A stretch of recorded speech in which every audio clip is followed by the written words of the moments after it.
Queridos compañeros de la UNAD y público en general, mi nombre es Nidia Yasmín Rosso, soy estudiante de Administración de Empresas de la Universidad Nacional Abierta y a Distancia y quiero el día de hoy, en desarrollo de la actividad 3 de la Cátedra de Ética, hacer una reflexión muy personal y por lo tanto respetuosa acerca de la corrupción en Colombia, pues de acuerdo con lo manifestado por Transparencia Internacional en el año 2016, la corrupción es el abuso de poder para obtener una ganancia privada y de ella existen varios niveles de acuerdo con la cantidad de dinero implicada y el estrato social en que se genere. La primera, denominada por López y colaboradores en el año 2016, la corrupción grande, es la que se genera en el alto gobierno con el fin de usufructuarse el erario, haciendo uso indebido de los recursos del pueblo. La segunda, la corrupción simple, se observa en las esferas del mediano poder público e involucran al ciudadano de a pie, quien la debe padecer para poder acceder a los servicios básicos de salud, educación, etc. Y la tercera, la corrupción política, muy arraigada en las entrañas de nuestro golpeado país y tal vez con peores consecuencias que las generadas por los problemas de orden público, pues son los legisladores del Congreso quienes proponen,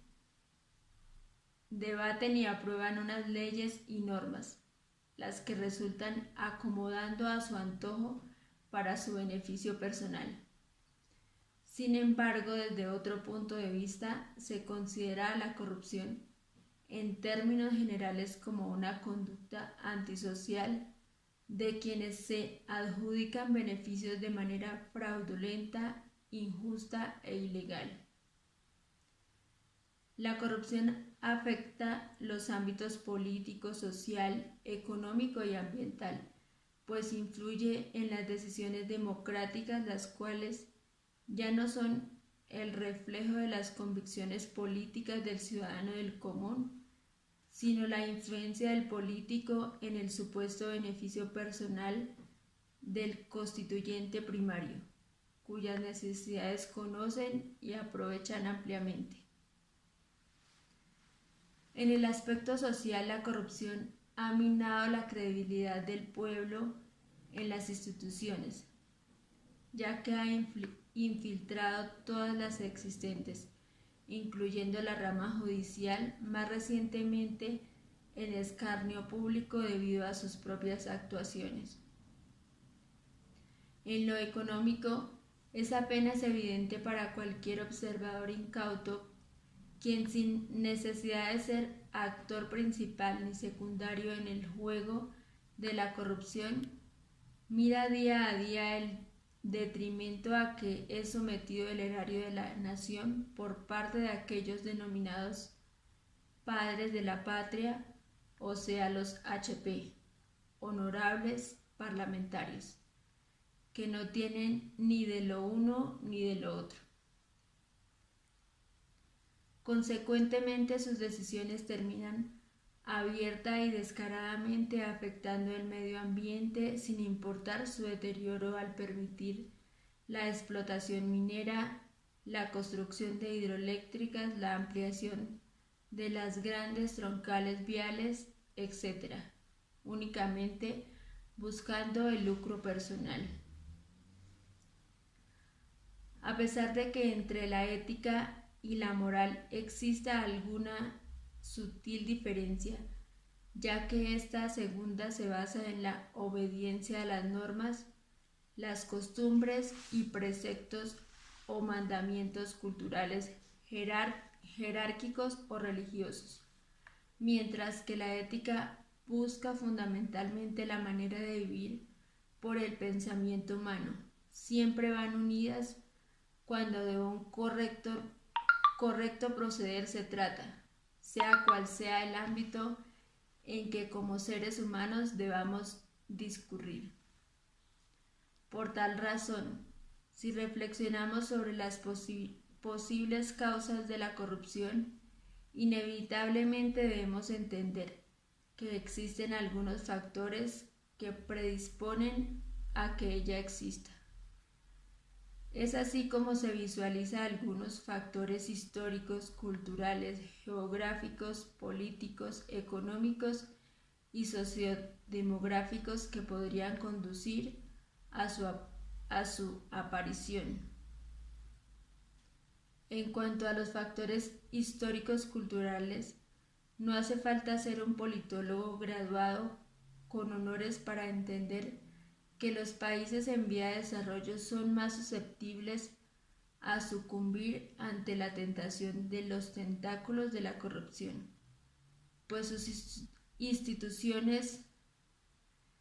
estatales son más débiles que aquellos países desarrollados con regímenes a veces tildados de violadores de los derechos humanos, que tienen leyes y normas estrictas y radicales, pero efectivas para controlar la corrupción. Incluso algunas de las miles de formas de corrupción son aceptadas como comportamientos normales dentro de la misma cultura. Es en ese momento cuando el ciudadano o pueblo manifiesta que roben pero que hagan obras, o que roben pero poquito. La mal llamada o tal vez aceptada definición de mermelada patentada por el nefasto gobierno de un presidente de cuyo nombre no me quiero acordar, terminó por darle el poder absoluto a los políticos colombianos sobre los destinos de nosotros los ciudadanos de a pie. Nada se mueve en este país, el país del Odebrecht, sin la aprobación de ellos. Ahora bien, esto no nació en ese gobierno, solo tomó la forma más perfecta de aquella ética desdibujada de gobiernos anteriores y en él alcanzó su máxima expresión. En un momento como este se crea el caldo de cultivo favorable para la aparición y la aceptación de los sobornos y cuanto nombre quieran ponerle los eruditos padres de la ley, del Congreso y de las altas cortes. De acuerdo con lo anterior, y vuelvo a citar a Transparencia Internacional 2016, el 43% de los colombianos perciben que la corrupción ha incrementado mucho, mientras que en el otro 57% consideran que solo ha incrementado un poco, se mantiene igual o ha decrementado, particularmente en Colombia. El 81% de las personas consideran que los partidos políticos son muy corruptos. El 79% dice que el Parlamento y los legisladores son extremadamente corruptos y el 70% piensan que los funcionarios y servidores públicos son también extremadamente corruptos. Solamente el 37% de los colombianos opinan que las instituciones educativas, religiosas y los medios de comunicación son muy corruptos. Además de lo anterior, el 27% de los colombianos dicen haber sobornado exitosamente a un policía. Estos indicadores sitúan a Colombia en el puesto 83 de los 168 países estudiados. Transparencia Internacional 2016. Tristemente, la ética impartida en las aulas y en la cual juramos defender en cualquier ámbito profesional, es frecuente que no aparezca cuando el empoderamiento de la corrupción ha infiltrado todas las esferas de la vida nacional. Hoy día es normal el soborno a los oficiales de policía, la entrega de información privilegiada para conseguir contratos estatales, la desviación de ayudas gubernamentales que solo deberían estar direccionadas a comunidades vulnerables y la evasión de impuesto de renta. Por otro lado, los actos de corrupción grandes que ha tenido que afrontar el país y que han sido divulgados en los medios de comunicación está principalmente relacionado con el direccionamiento inapropiado de los recursos públicos o con la obstrucción de la justicia. Esto con el apoyo de altos representantes del gobierno quienes han utilizado su poder para beneficiar a su grupo social o político e incluso a su propia familia.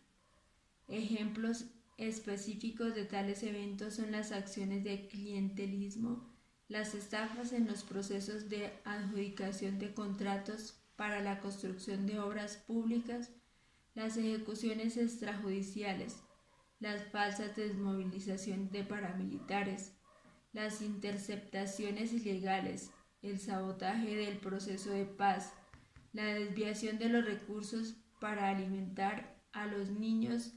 de comunidades vulnerables, la mala gestión de los recursos naturales para ceder el lugar a las multinacionales mineras, entre muchos otros. Fenómenos como este han conducido a que un país como el nuestro haya entrado en un estado de desesperanza, pues el pueblo no puede imaginar siquiera cuál será la posible solución de esta situación. Muchas gracias.